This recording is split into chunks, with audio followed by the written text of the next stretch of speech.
Good morning. Today we're going to go over another really important topic. This is how the adrenals dysregulate through toxicity. There is never a case where somebody has any kind of a chronic health problem going on that the adrenals are not involved. The adrenals are a really big player in our health, and it's really critical to understand this. So we're going to go over what the adrenals do, how they dysregulate, how that affects the body, and the adrenals are really complex. So this is really important to know. This is Your Health Reclaimed, where we expose root causes to fuel Lyme and chronic illness so you can finally heal. Help you to understand what root causes are, why they're so important. That'll keep you from chasing symptoms, wasting a lot of time, wasting a lot of money, and wasting your health away, treating the wrong types of things. Only way to really resolve your health is address root issues, and that's what we're exposing on this podcast. I'm Dr. Brad Montagne, veteran functional medicine doctor. We have a long history, a 4-decade history of working with people that have been to multitudes of other docs, never got any help at all, and we get the bulk of those healthy again. So we're really the last place anyone needs to go or look at. So let's jump into this subject. This one's really amazing. We've been talking for a while about toxic responses within the body. We just finished up with the thyroid, and the thyroid's a lot easier to begin with because it's a lot simpler organ than what the adrenal is. The thyroid pretty much just has one function, and that's all.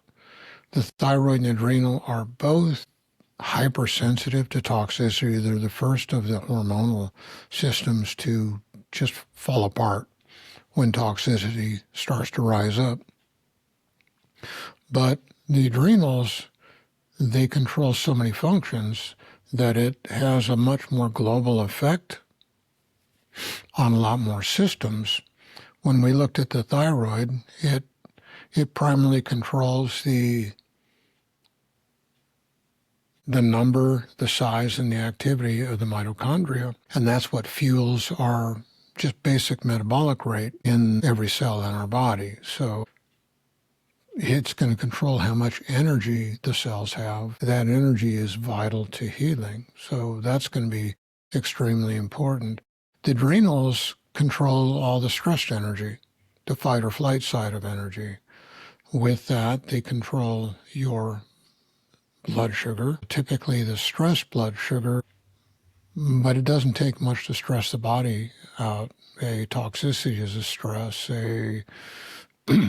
Fasting is a stress. There's every name you can associate with stresses. There's biochemical stresses, there's electromagnetic stresses, there's social stresses, relational stresses, pain stresses, and the list just goes on and on and on and on. And the adrenals are the primary reaction site to all of those stresses. Whenever those stresses come along, the adrenal, it raises cortisol and adrenaline levels, and those melt your protein tissues, primarily your muscles, to liberate amino acids, and that stimulates the conversion of the amino acids into sugar in the liver by a process called gluconeogenesis. So that's how the adrenals control the blood sugar, and virtually everybody with diabetes, the adrenals are what cause the blood sugar problem. And then a diet may be what the stress is, but it's the adrenals and the cortisol and adrenaline that raise the blood sugar. That's more of a factor than the dietary factor, although the dietary factor may be the stimulus for it. So that's one of the functions it has. It also controls the function of the kidney. The kidney, it's got a functional unit called a glomerulus, and it doesn't really matter to most people. But inside that functional unit, when the blood goes through, a large percentage of the fluid gets just pulled out of the blood and put outside of the kidney. that's generally at least half of the fluid in the blood gets shunted out. And with that, you get nutrients shunted out, minerals, toxins, all kinds of things like that. It's the adrenal that tells the kidney how much of that fluid and what things inside that fluid to absorb back into the blood on the other side. So it's not a selective organ on what it takes out of the blood. It's a selective organ on what it puts back in after the liquid and the other things are taken out of the blood. So it's backwards of what most people think. So the kidney controls that. It controls our posture, blood pressure. It's the adrenal gland that raises your blood sugar as you rise. So if you go from laying to sitting, sitting to standing, laying to standing, it's adrenal glands that raise the blood pressure. And the purpose of the raising the blood sugar is to keep oxygen flowing up into the head. When that doesn't happen, then we don't get enough oxygen. The head kind of swirls around a little bit, and that's to force you to put your head back down. And you get more oxygen, you can kind of recover. It's very, very rapid as far as that goes. The adrenal gland is a master gland over inflammation, and it controls inflammation through cortisol and adrenaline. One thing that most don't really realize, there are only two things that the immune system responds to.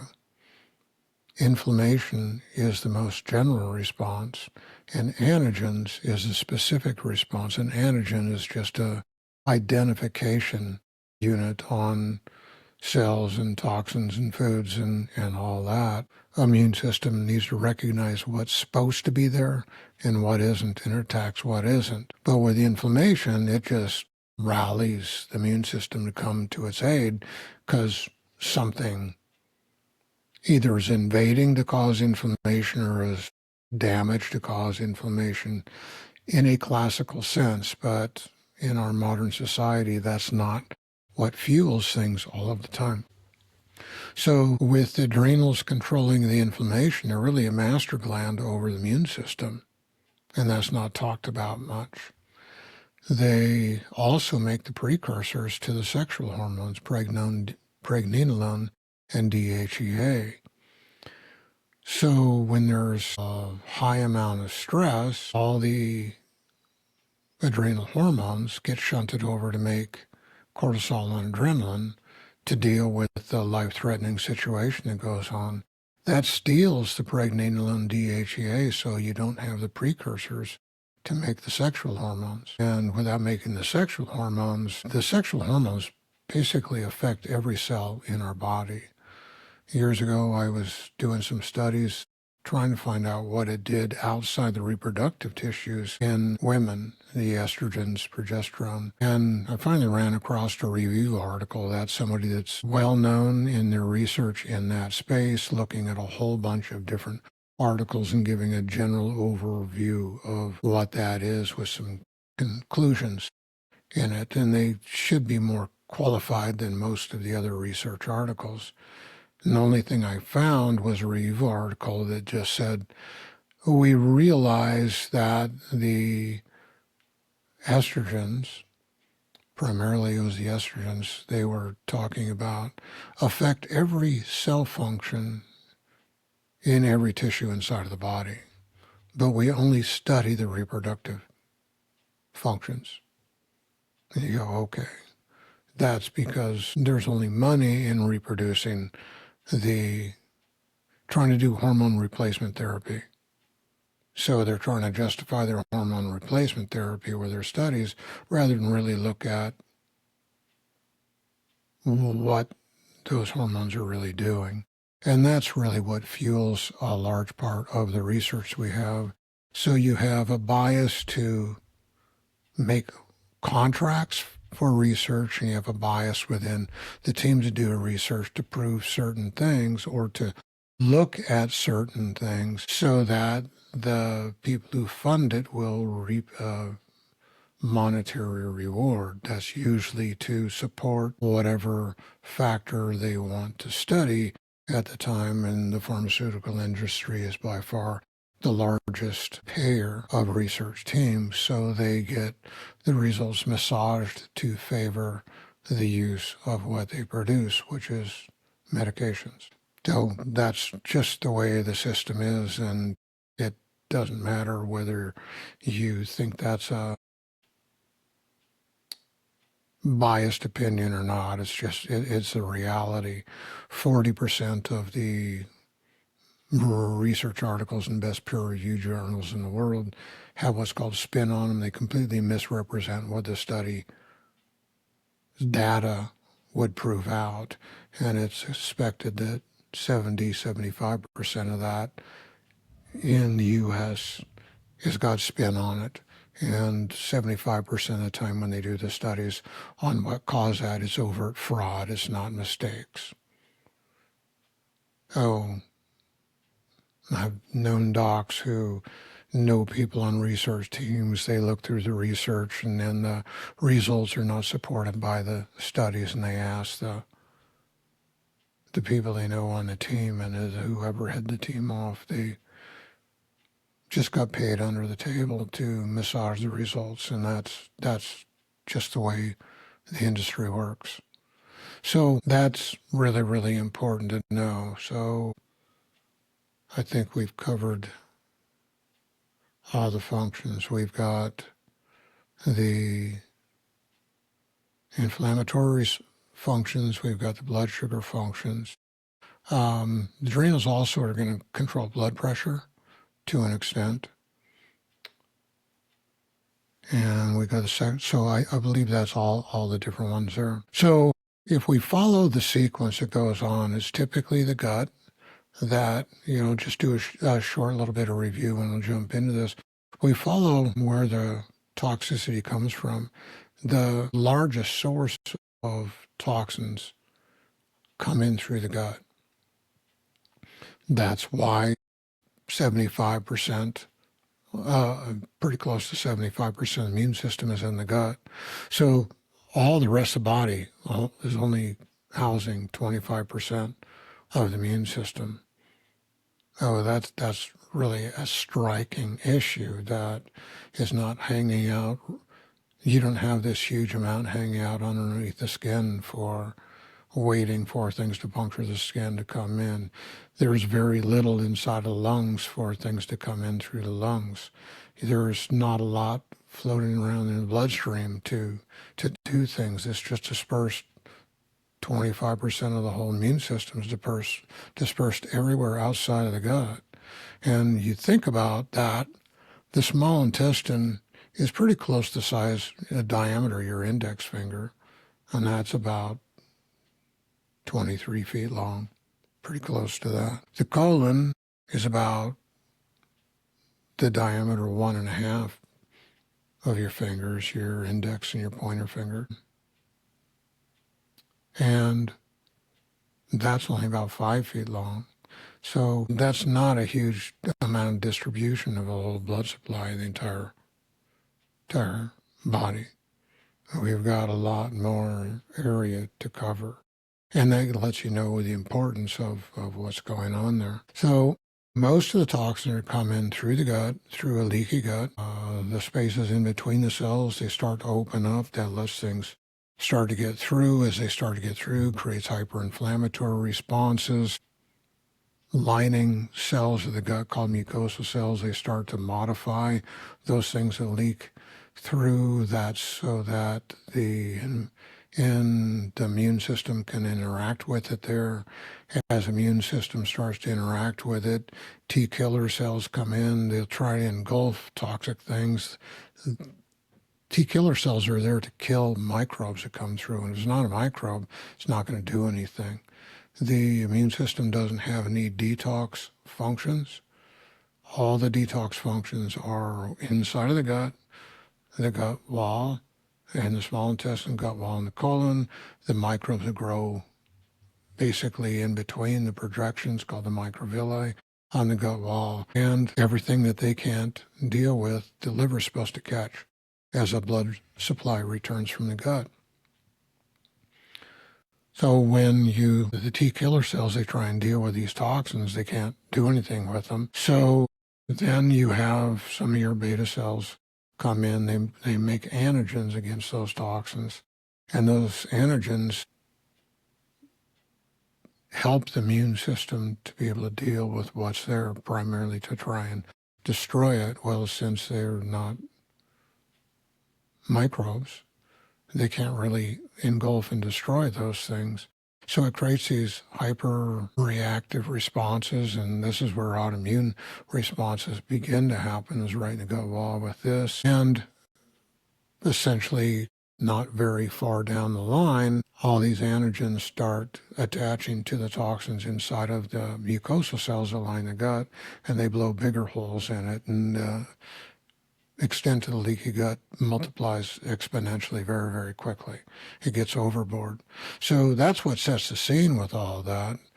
The toxins overwhelm the liver. They go out systemically through the blood supply, and some of the more sensitive organs they're going to hit first is the thyroid, which we've already covered, and the adrenal gland. So with the adrenal gland, with it controlling inflammation, these toxins are going to create a large amount of inflammation. The first response to the adrenal glands is to push out a large volume of cortisol and adrenaline to try and calm the inflammatory responses of all these toxins down. It's important to point out right here that the adrenaline and the cortisol, it doesn't stop what's causing the inflammation. It can't detoxify the toxins that are out systemically. It can only try and put a fire extinguisher on the fire of inflammation that's going on. And this is the reality of how medicines work too. They can't deal with the cause of why a problem is there. They try and calm the symptoms down. And that's really a backwards idea. It's not very effective. The adrenals, they cannot effectively stop an inflammation from something that they can't address the root cause of it.